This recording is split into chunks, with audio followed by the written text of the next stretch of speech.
Hello, it's Alex. I'm back with chapter 18 of Tempted, and I hope you guys are having a lovely day. Here we go. So, this is the creature my son unearthed from the wild frontier.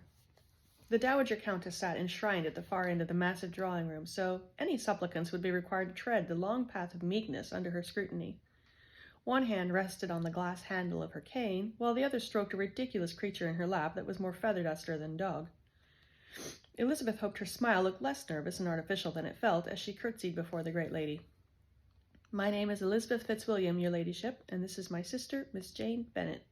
I believe you are already familiar with my cousin." "Speak when you are spoken to, girl," the dowager commanded. Elizabeth rose halfway out of her curtsy, her eyes still locked on the floor, but her ears burning. Ought she to answer with a respectful "Yes, my lady," or keep entirely silent before the termagant? Billy and Jane were flanking her, and each had gone dead still. Elizabeth would have instinctively sought a friendly face in such a moment, either to reassure her that the dowager was not really so fearsome as she seemed, or at least to share an amused roll of her eyes. But everyone was standing somewhere behind her. They, too, were quiet before the aging noblewoman. There seemed nothing to do but to keep her eyes low and wait. Except Elizabeth had never been skilled at genuflection and humility. Somehow her defiant gaze lifted, and rather than fixing on that remarkable rug under her feet, she was now studying the withered countenance of the woman before her. Rheumy blue eyes, a large aquiline nose, and a thin mouth all conspired to give the woman the look of an old sorceress rather than a lady of dignity. Yet if one continued to search, there was something lurking behind those eyes that spoke not so much of cunning, but apprehension. Terror for old ways that were rapidly dying, perhaps, and Elizabeth herself must represent the harbinger of this dread. She was fascinating to look upon. "You are very free with your expressions, girl," the dowager observed. "Are you not afraid of me?" "I cannot think why I would be, my lady," she answered with more tartness than she truly meant. Beside her, Jane gasped, and Billy was pleading "No, no, no" under his breath. The dowager, however, did not appear immediately offended. "Explain yourself, child," she snapped. "I mean only that I fear no harm you could do to me. If your desire is to impress me with the grandeur of your station, I am properly affected. But I am afraid you cannot inspire me with envy or excessive obeisance. I do, however, seek to do you honor as the mother of the man I married, and I am grateful to be received so warmly into his family, particularly in a time of uncertainty." Sometime during this little speech of hers, Elizabeth had heard a muttered oath from the young earl, and perhaps even a whispered prayer of intercession from the countess. But she lacked the timidity, or perhaps the wisdom, to cut her words off before she had spoken them all. She was already repentant, but she could only wait for the insulted dowager to unleash her wrath and wonder how badly it would sting when it struck. One blue eye quivered, and the wrinkled lips pursed and worked in thought. "Darcy?" Mr. Darcy was already standing near, much to Elizabeth's surprise. When had he woven his way to her side, with his shoulder just before Jane, as if he were deflecting the dowager's fury to himself? "Yes, aunt," Mr. Darcy answered with a ready bow. "Is she always so forward and impudent?" Mr. Darcy hesitated with a faint glance at Elizabeth before that silly mustache of his twitched. "Frequently more so."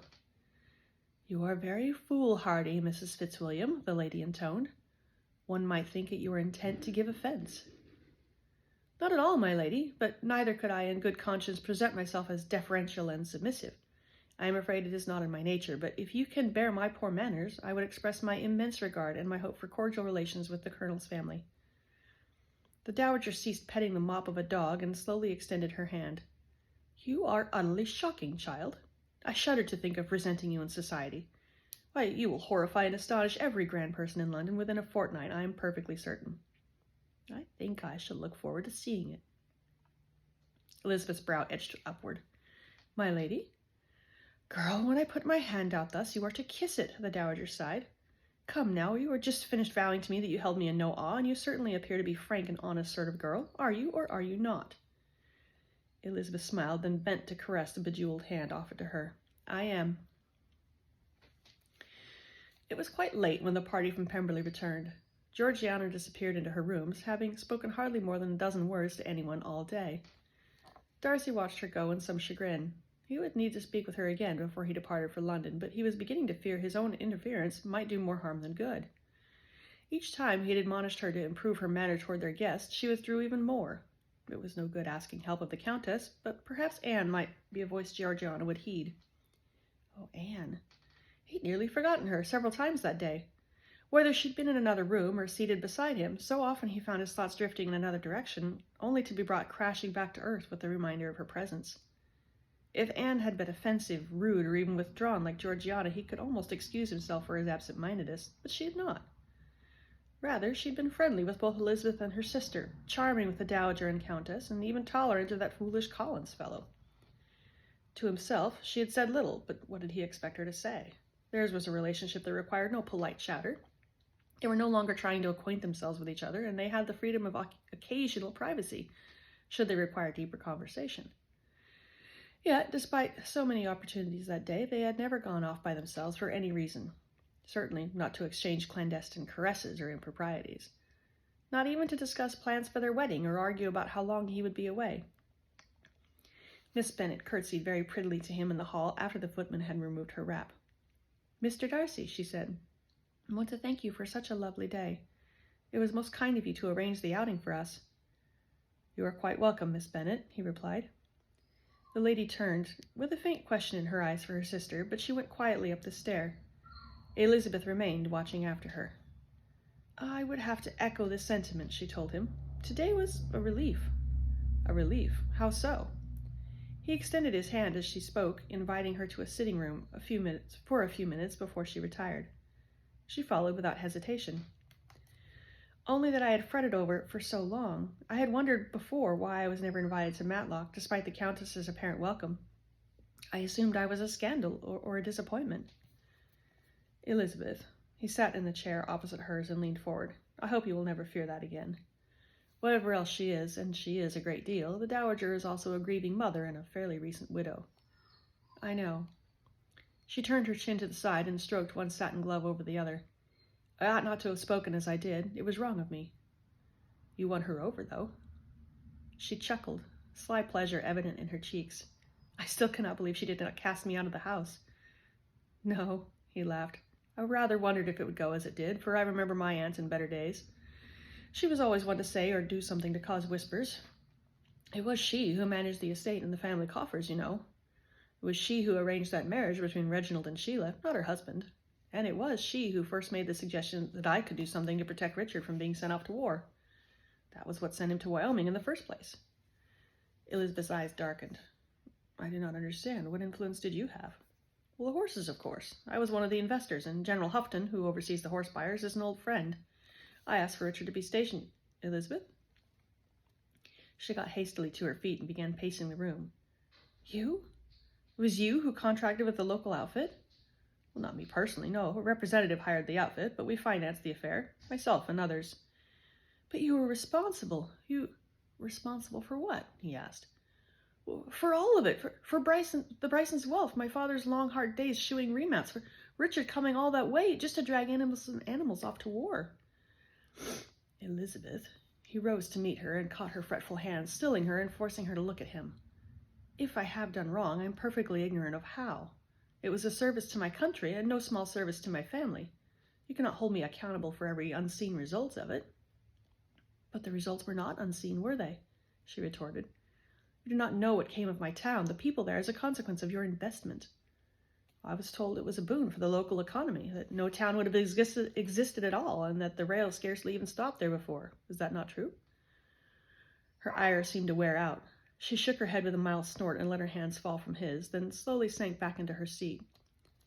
"I suppose it is true, but it does not follow that everything your soldiers brought was good." "What is that supposed to mean? Do you mean to say they conducted themselves ill?" "Not specifically. Not most of them. It was others who were raised above what might be considered just." Her brow pinched, and she shook her head. "Please, I do not wish to discuss it." He sighed and gazed at the floor. They were silent for some minutes, until each began to fidget, and Darcy thought she looked as though she would go. "This is not how I was hoping our last conversation would proceed," he said at last. She looked up. "Last conversation? But you did not leave for London for 2 more days." "Yes, and during those 2 days I would be thoroughly occupied with other matters. Even if I do have a minute or two here and there, I do not expect the pleasure of private conversation." Matters may change for you as well, for now that you have been introduced to the Dowager and the Earl, you may be spending more time at Matlock or entertaining them here. She toyed with the fingers of her gloves, not meeting his eye. I would not be surprised, he continued, if they invite you to remove to Matlock while I'm away. Would you like that, sir? She murmured. Why would you ask that? She shook her head, and her hand made a slight gesture of uncertainty. Well, he replied, to answer your question, yes, I would be pleased, because the family's welcome and acceptance of you can only improve your prospects. If you think I would not be sorry to see you go. She raised her head and watched him. I would, he finished in a husky voice, but I would not stand in the way of your pleasure. She smiled, but it did not touch her eyes. You have been exceedingly kind, William. My sister and I, we appreciate it more than you can know. About her, I had a letter from my friend Bingley just the other day. He proposed coming north later this month on business and asked if he might call. I would be sorry to miss him, but I did reply that he was welcome to break his journey here or to stay on for as long as he chose. But if it would be inadvisable, I could always call him off. She stroked one satin glove over the other, a warm blush staining her cheeks. I believe my sister would be pleased to meet him again. And what of you? She rolled her head upright once more, and her gaze focused on his face. What about me? What are your expectations while I'm away? She swallowed, and her eyes drifted up and to the left. I'm just waiting, hoping. There's nothing else I can do. Darcy frowned and nodded slowly. Yes, I pray to have some word, something at least, we can be sure of. This not knowing is hard enough to drive one mad. Her look had wandered. Far away and dreamlike were her eyes and her lips flickered into something like a smile of agreement. He watched her for a moment, the soft breath rising in her bosom, the faintest reddish highlights in her hair catching the glow from the fire, the way her throat trembled. Heat spread through his core, a tenderness he ached to express. An image lanced unbidden through his thoughts, tracing her velvet cheek with his own, counting each sweet freckle with his lips and testing the softness of her hair between his fingers. His heart gave a great seizure, and he clasped his hand over his eyes. Good God, it was not blasphemy, for he truly would need divine help to keep captive each wayward thought where she was concerned. His sudden lurch had drawn her notice, and she stretched and blinked as if rousing from a reverie. I suppose I ought to go up to bed.